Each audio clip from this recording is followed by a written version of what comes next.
Oke, balik lagi di channel Twist Project. Nah, kali ini di depan saya sudah ada satu buah helm yang fenomenal dan sangat kontroversial. Teman-teman udah tahu mereknya apa, mirip dengan apa. Nah, nanti akan kita kupas tuntas ala Twist Project yang mungkin gak detail-detail banget, cuman ada poin-poin yang mungkin belum orang bahas. Akan kita bahas di sini. Jangan kemana-mana, tetap di channel Twist Project. Ciao.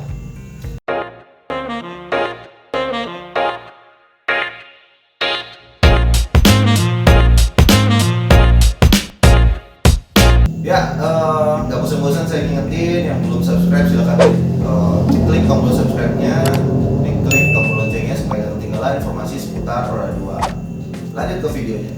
Oke, sebelum kita masuk lebih dalam, kita bahas helm ini. Nah, saya mau tanya dulu sama teman-teman, apa sih yang terbersit pertama kali di pikiran teman-teman saat melihat helm ini? Yes, pasti nggak jauh dari oh, helm ini fake, helm ini replika, helm ini KW-nya Arai SJ4.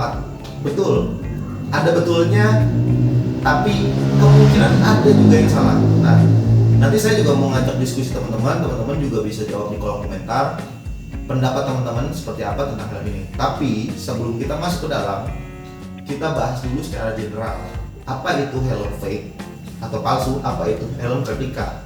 Nah, oke. Di sini udah ada satu buah lembar kertas yang sudah saya rangkum menjelaskan tentang apa itu helm palsu dan apa itu helm replika. Nah, oke. Poin pertama dulu. Ya, helm palsu. Helm palsu adalah helm yang secara bentuk dan corak sama persis dengan yang asli. Namun, proses produksi dan atau distribusi produk tidak dilakukan oleh pemegang merek helm yang bersangkutan. Namun, tentu saja produsen helm palsu ini mengincar orang awam yang tergiur suatu helm dengan harga jauh lebih murah. Helm palsu ini tidak dapat memiliki standar keamanan yang memadai. Helm-helm seperti ini hanya mengejar bentuk dan corak yang serupa dan kemudian cukup menempel logo atau merek helm yang hendak ditiru. Nah, itu helm palsu seperti itu. Udah paham ya di sini? Diulang-ulang aja nanti supaya bisa lebih paham lagi. Nah, oke, selanjutnya apa itu helm replika? Nah, perbedaannya helm palsu dan helm replika. Jika pada helm palsu, helm dibuat semirip mungkin dan juga menggunakan nama atau merek yang bersangkutan. Sedangkan untuk helm replika, meniru secara bentuk atau motifnya, namun masih menggunakan merek mereka sendiri. Oke, sampai sini jelas dulu ya. Apa itu helm palsu? Apa itu helm replika? Nah, terus di sini juga saya mencari mencari standar keselamatan dunia. Jadi kayak dari Eropa tuh dia punya sendiri, dari Amerika dia punya sendiri, Jepang dia punya sendiri, termasuk Indonesia, Malaysia, Singapura dia punya sendiri lah. Nah, di sini ada standar-standar keselamatan dunia untuk road legal. Di antaranya Amerika Serikat itu DOT, mungkin teman-teman udah sering banyak ya, DOT, nah, itu udah standar Amerika. Untuk Eropa itu ECE, Jepang SG atau JS, Korea itu KS, Malaysia itu SIRIM, Thailand itu TIS. Nah, buat teman-teman yang mainan Thailand nih, suka ada kan pipa knalpot Mio TIS. Nah, itu TIS itu tuh dia standarnya si Thailand. Nah, oke, sampai di sini tadi saya ngebahas 3 poin. Yang pertama, apa itu helm palsu, yang kedua apa itu helm replika, kemudian standar keselamatan setiap negara. Nah, oke. Selanjutnya kita masuk ke helmnya deh. Kita masuk ke helmnya. Nah, teman-teman bisa lihat sendiri di sini helmnya TSR RAM 4. Nah, TSR RAM 4 ini memang agak kontroversial ya. Dia di sisi lain menggunakan nama TSR, tapi di sisi lain juga menggunakan tipe dari Arai SJ4. Teman-teman bisa dilihat juga di sini secara bentuk keseluruhan sampai dengan diffuser di sini itu mirip dengan Arai SJ4. Nah, oke. Sekarang stigma yang ada di luar sana mengatakan helm ini KW-nya Arai. Nah, oke. Tadi kalau kita mengacu ke penjelasan pada helm replika dan helm palsu sudah jelas. Ini saya hanya menjabarkan sesuai dengan apa yang tertulis di Google ya, apa yang tertulis di Google, apa pengertian dari helm palsu dan helm replika, dan itu memang ada sumber-sumber nanti kita cantumin juga. Pertama, kalau dia helm palsu, dia akan menggunakan nama Arai di sini, bukan TSR. Satu poin ya. Terus yang kedua, pada helm palsu itu tidak ada standar keselamatan berkendara. Tetapi pada helm TSR RAM4 ini dia mempunyai standar keselamatan berkendara dari SIRIM. Jadi di belakang sini ada 3 stiker. Ini ada TSR ini logonya ya. Jadi ada stiker SIRIM itu road legalnya standar keselamatan si Malaysia SIRIM. Kemudian di sini ada stiker berat, nanti akan kita ukur juga beratnya, kalian timbang bener nggak yang tercantum di sini dengan berat sesungguhnya. Terus yang berikutnya ini ada SG, nih SG. Nah jujur aja untuk stiker SG ini kan kalau tadi dijelasin standar keselamatan dunia, SG itu tuh standarnya Jepang. Kalau ini jujur aja saya masih ragu apakah benar ini sudah terlisensi standar Jepang atau belum SG ini. Nah untuk membuktikannya, jadi pada helm TSR ini dia punya 2 stiker standar keselamatan dari SIRIM. Yang pertama pada bodinya yang tadi di belakang, yang kedua pada visornya. Saya bisa menyimpulkan bahwa body dengan visor itu dia punya standar keselamatan sendiri-sendiri. Jadi nggak seperti helm yang beredar pada umumnya. Jadi udah keseluruhan standarnya satu lah gitu.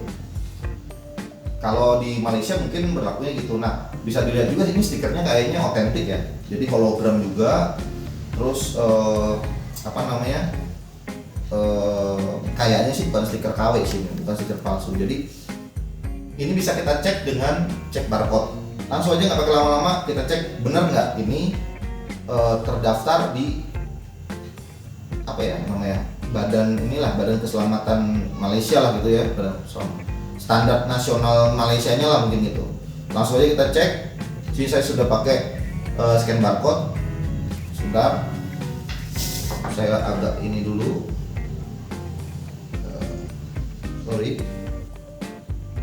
Ini ya. Nah dia langsung masuk ke link, kemudian kita klik buka situs. Nah dia langsung masuk ke App Store atau Google Play. Kita Google Play karena saya pakai Android. Nah tapi di sini dia langsung masuk. Memang ini ini tuh aplikasi resminya SIRIM Malaysia. Tapi situs ini tidak bisa saya download karena di sini keterangannya item ini tidak tersedia di negara Anda. Artinya ini otentik emang aplikasi punya Malaysia dan kita nggak bisa akses. Kita juga nggak bisa tahu apakah ini benar terdaftar atau enggak. Tapi kalau tadi dibuktikan dengan dia masuk ke barcode terus masuk ke link dan dia connect langsung ke aplikasi, kemungkinan sih ini asli. Kemudian ini asli. Nah oke. Itu tadi baru pengecekan si SIRIM ya, standar. Nah, kemudian nih di sini juga kan, cuman di sini nggak ada barcode. Nah, asumsi saya kenapa ada 2 stiker standar berkendaranya si Malaysia. Mungkin untuk helm ini dia udah diuji sendiri, untuk kacanya juga udah diuji sendiri. Pernah denger gak kaca helm saat kita crash itu pecah? Helm-helm dulu tuh seperti gitu, yang belum standar ya. Nah itu mengakibatkan kontak langsung ke wajah kita. Nah untuk helm sekarang, helm di Indonesia juga yang berada di Indonesia, helm sekarang termasuk ini, dia sudah tidak bisa pecah. Jadi tingkat kelenturannya bisa menghadapi beban ya berkilo-kilo gram atau dengan kecepatan berapa kilometer per jam tidak akan pecah atau tidak akan retak. Itu mungkin asumsi saya seperti itu. Oke, sampai di situ aja penjelasan mengenai standar berkendara. Selanjutnya stiker di belakang itu menunjukkan berat helm ini adalah 1 kilo 300 gram plus kurang lebih 50 gram. Nah, maksudnya 1,3 kilo plus 50 gram itu mungkin 1,3 kilo itu keadaan kosong tanpa busa, 50 gramnya itu adalah busanya. Oke, langsung aja kita cek beratnya. Nah, kita cek beratnya, bener nggak dia segitu. Oke, kita siapin dulu timbangannya. Ini saya pakai donat ini supaya bisa ini tutup nggak displaynya. Oh, kalau nggak miring aja. Ini saya ter di kosong ya, 0. Kemudian ditaruh. Kita lihat beratnya 1 kilo 342 gram. Ya kurang lebih ya, malah mungkin lebih enteng daripada yang diklaim. Oke, jadi bisa disimpulkan sesuai. Beratnya 1,3 kiloan, sesuai lah. Nah, oke, untuk tadi keselamatan sudah dibuktikan. Kemudian berat juga sudah dibuktikan. Nah, tinggal si SG ini sebenarnya. Nah, SG ini saya nggak bisa buktiin nih. Cuman kalau ada stikernya sih ini premium banget ya. Stikernya ini tuh bukan stiker murahan gitu. Apa benar gitu? Nah, selanjutnya, oke, ini kita singkirin karena saya jujurnya nggak bisa jelasin kalau SG ini beneran ori atau enggak. Nah, hanya di sini kan tidak ada SNI. Jadi helm ETSR yang beredar di Indonesia sudah dipastikan itu black market. Karena semua barang impor yang masuk ke Indonesia itu harus sudah tercantum SNI atau Standar Nasional Indonesia. Kalau ini belum, jadi sudah dipastikan ini black market. Apakah ini hanya untuk pasar Malaysia? Bisa jadi, karena di sini hanya tercantum standar keselamatan Malaysia. Sampai di situ dulu ngomongin soal item-item yang ada di luar sini. Kita lanjut ke part selanjutnya, di mana ternyata helm ini mencantumkan alamat produksinya. Nah, adanya di sini. Sorry, kita buka cipet. Kita buka cipetnya dulu. Nah, sini mungkin bisa di zoom. Di sini itu ada stiker. Nah, nanti bisa di zoom deh.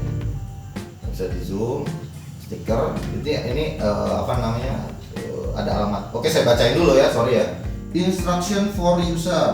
Cell construction of bla bla bla bla bla. Warning, ada warning segala macam. Terus this helmet meets Malaysian standard. Kodenya MS1 1996. Sirim sertifikat nomor, nah itu ya ada ininya. Nah, untuk alamatnya di Malaysia ya. Ini ada nomor teleponnya juga. Terus SG Korok, Padang, Tokesop, Citra, ya itu ya. Kedahnya ada di Kedah apa Kedah sih bacanya. Nah, ini ada alamat si TSR ini berada. Jadi di apa namanya didistribusikan dari sana. Yang artinya isu yang selama ini beredar bahwa helm ini adalah black market. Oke, memang black market untuk pasar ekspor Malaysia atau impor Indonesia, itu memang black market karena tidak ada SNI. Dikatakan legal di jalan Indonesia dipakai? Tentu enggak, karena sudah diatur dalam undang-undang. Nanti saya cari. Sudah diatur dalam undang-undang bahwa setiap helm yang dipakai di jalanan raya Indonesia harus sudah tersertifikasi SNI. Kalau ini nggak ada, jelas ini ilegal untuk di Indonesia. Nah, tapi dengan adanya alamat tersebut, artinya TSR ini sudah legal di Malaysia. Sempat beredar isu dulu tuh TSR itu dicari-cari sama polisi. Jadi gini, pengendara motor Malaysia itu ditangkap-tangkepin yang pakai helm TSR ini. Tapi dengan alasan TSR ini menggunakan stiker arai. Nah, tadi kalau mengacu ke statement tadi ya, yang penjelasan di helm palsu bahwa helm palsu adalah helm secara bentuk dan corak menyerupai dengan yang asli dan menggunakan logo yang sama yang hendak ditiru. Oke, ini bentuknya kayak Arai SJ Tram 4, tapi dia brandnya TSR, tidak pakai Arai. Artinya secara data, bukan secara data ya, secara penjelasan ini, kalau kita lihat ini helm original TSR yang mengadopsi desain dari Arai SJ Tram 4. Kalau dari penjelasan sini ya, nah itu terserah teman-teman, gimana, saya lempar lagi teman-teman, sepakat atau enggak. Kalau nggak sepakat, kasih komentar di kolom komentar. Nah, kemudian tidak terlihat ada unsur-unsur nama Arai yang tercantum di sini. Nah, hanya tipenya RAM 4 ini memang ada di Arai ya. Nah, itu saya nggak tahu nih. Ini perkawinan antara original TSR dengan Arai atau gimana nanti. Yang jelas kayaknya sih TSR dengan Arai tidak berbagi saham atau berbagi ya substitusi gitu ya, berbagi platform itu kayaknya enggak deh. Nah cuman selama ini kok ini antang-antang aja gitu, Arai nggak menggugat. Oke, sampai situ aja bagian penjelasan kalau ini tuh sudah legal. Saya melihat sih sebenarnya kalau dari perbedaan TSR yang lama dengan yang ini keluaran 2022, keluaran tahun ini. Kalau dengan TSR yang lama di sini itu tulisan TSR masih stiker. Kalau ini sudah di repaint. Artinya kayaknya sih, asumsi saya sih, karena dia kayaknya udah legal di Malaysia, akhirnya dia ngepatenin si brand TSR-nya ini. Akhirnya di repaint lah, jadi nggak bisa dicabut nih. Termasuk si RAM 4, tulisan TSR yang di belakang. Ya itulah. Kalau TSR yang sebelumnya masih stiker, dia masih bisa dikletek. Terus fitur lainnya yang membedakan TSR lama sama TSR baru, kalau TSR baru itu sudah support intercom, sudah ada lubang intercomnya di lubang speaker di sini. Nah, untuk materialnya juga ya itu teman-teman, untuk detailnya TSR ini tuh bisa lihat di channel-channel lain yang ngebahas TSR ini, mungkin ngebahas tentang material dan lain-lain. Cuman kalau dari segi pemakaian, kenyamanan, jujur aja saya amazed sama helm ini. Ternyata bukan cukup ya mas, malah saya bilang ini helm nyaman dengan berat yang cukup, nggak terlalu enteng, nggak terlalu berat juga, tidak berisik. Terus yang ketiga cukup nyaman dipakai. Yang jelas airflow-nya itu melimpah, jadi kepala tuh dingin, bener-bener dingin. Cuman, nah build quality-nya secara detail nanti bisa di zoom lagi. Untuk part-part detailnya memang ini kurang baik. Ya seperti ventilasi depan ini ada longgar-longgarnya, ya kurang baik potongan-potongannya gitu ya. Terus busanya juga antara kiri dan kanan, jahitannya yang satu misalkan agak ke atas, ini agak ke bawah yang kiri, bisa dilihat tuh. Ini ada juga yang saya nemuin kasus busanya punya orang lain ya, busanya tuh tebal sebelah, ada tipis sebelah. Nah itu mungkin build quality-nya untuk part-part detailnya tuh ya seperti ini nih, ventilasi yang di sini, terus exhaust yang di sini, diffuser yang di sini nih, ini kurang rapih lah. Tapi kalau secara kasat mata kita lihat proporsional banget bentuknya, jadi pas gitu, nggak aneh bentuknya. Jadi memang ini tuh plug ketiplek sama Arai memang bentuknya, saya akuin. Cuman saya beli ini bukan karena saya pengen beli Arai tapi nggak mampu. Ya mungkin ada sih dikit itunya ya, jadi saya pengen beli aja tapi nggak mampu. Yeah, great. Karena harganya masih 8 juta. You serious? 6 juta berapa saya SJ 4. Saya nemuin ini, saya cobain lah beli ini. Nah, sebelumnya saya juga udah nyobain, helmnya enak juga gitu. Terus ya udah saya beli, ya sebenarnya nggak nyesel juga sih, enak juga helmnya pakai. Asal logonya jangan diganti Arai. Kalau logonya diganti Arai, jatuhnya jadi helm palsu gitu. Ya masih tetap pertahanan, saya nggak akan ganti Arai. Kita agak melebar dikit lah buat sharing-sharing ke teman-teman, atau mungkin teman-teman ada yang belum tahu. Ternyata bukan kasus ya, hal-hal seperti ini tuh bukan berlaku di TSR aja. Kalau teman-teman tahu, mungkin teman-teman helmet lover pasti lebih tahu lah. Bahkan saya juga harusnya belajar ke anak-anak helmet lover karena mereka pasti lebih tahu soal seputar helm. Nanti bisa komen juga yang anak helmet lover, bisa kasih masukan ke saya apa yang saya yang salah, coba kasih masukan biar teman-teman juga yang lain bisa baca atau bisa lebih mengerti lagi. Nah, ternyata kasus ini bukan di Malaysia aja, di Indonesia pun brand-brand terkenal mah.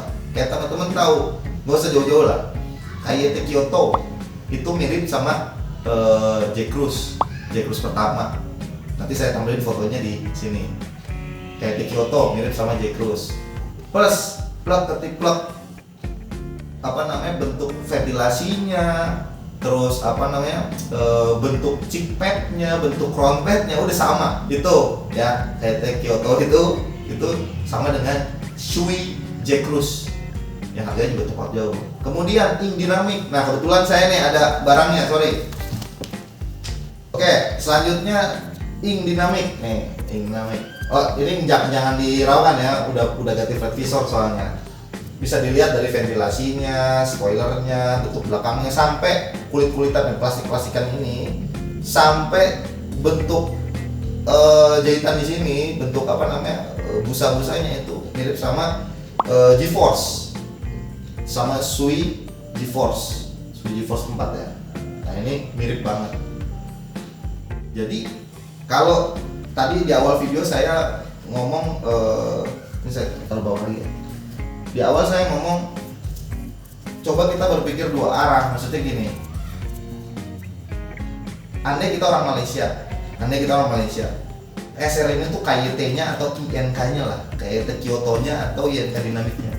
Mereka fan-fan aja. Kita juga banyak banget yang pakai Kyoto, banyak banget yang pakai dinamik, termasuk saya juga pakai dinamik gitu. Dan kita nggak pernah permasalahin, dan nggak ada orang yang permasalahin gitu.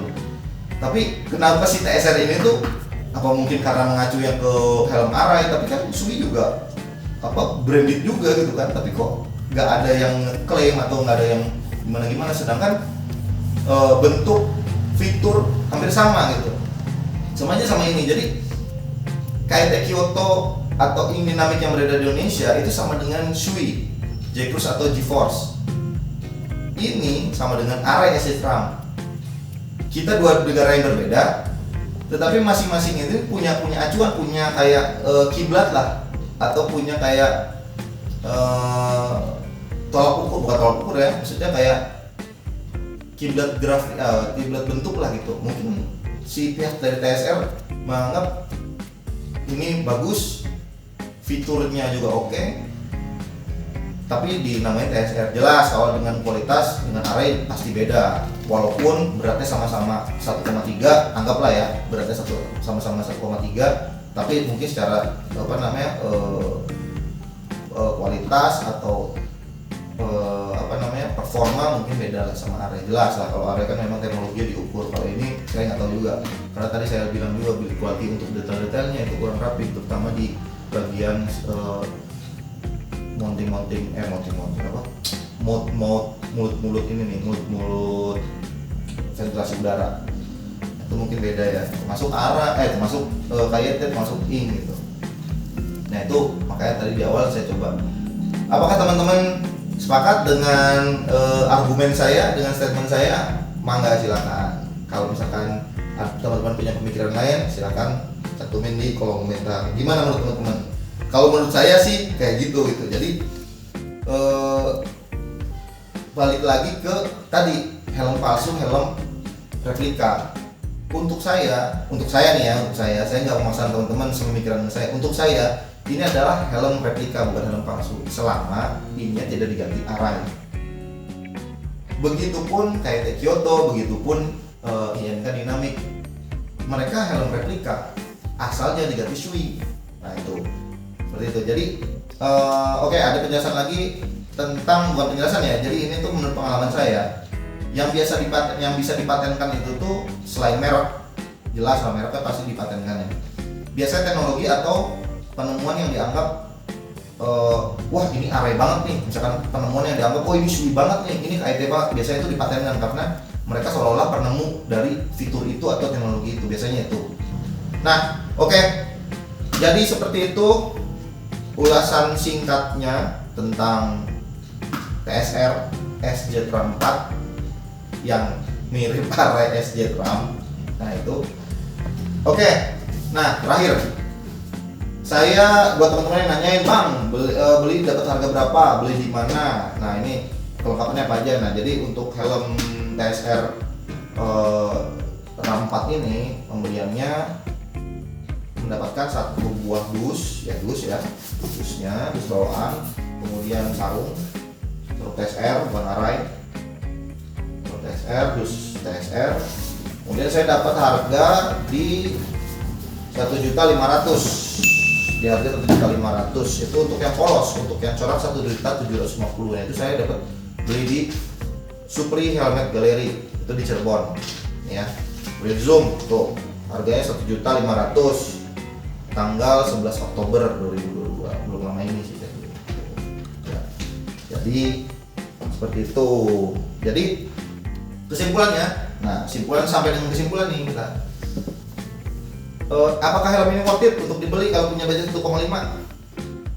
Pengalaman saya sih ya, budget 1,5 itu kan apa sih?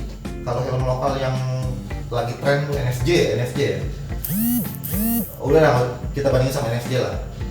Kalau dari kenyamanan, ini nomor 1, jelas jauh sama NFJ. Dari bobot, ini juga lebih ringan. Dari aerodinamis, tingkat kebisingan, ini juga lebih juara.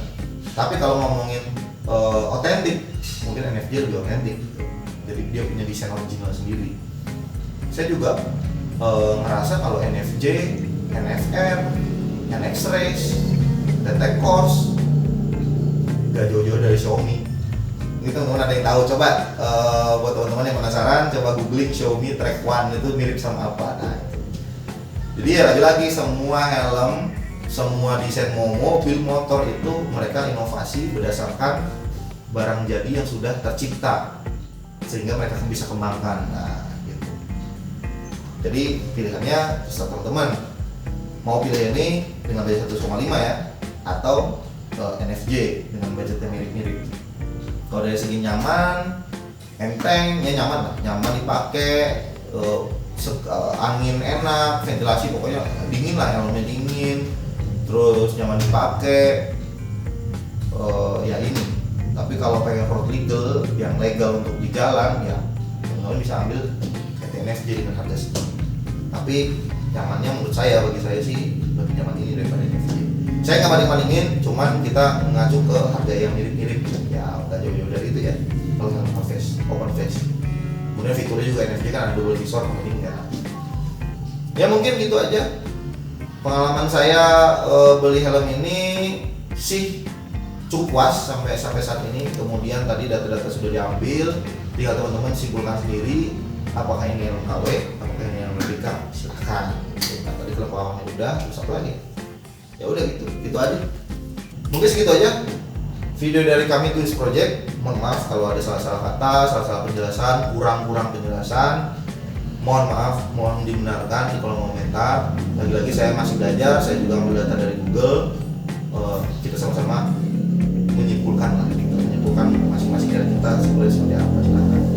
Segitu aja video dari kami. Sampai jumpa di video selanjutnya. Bye bye.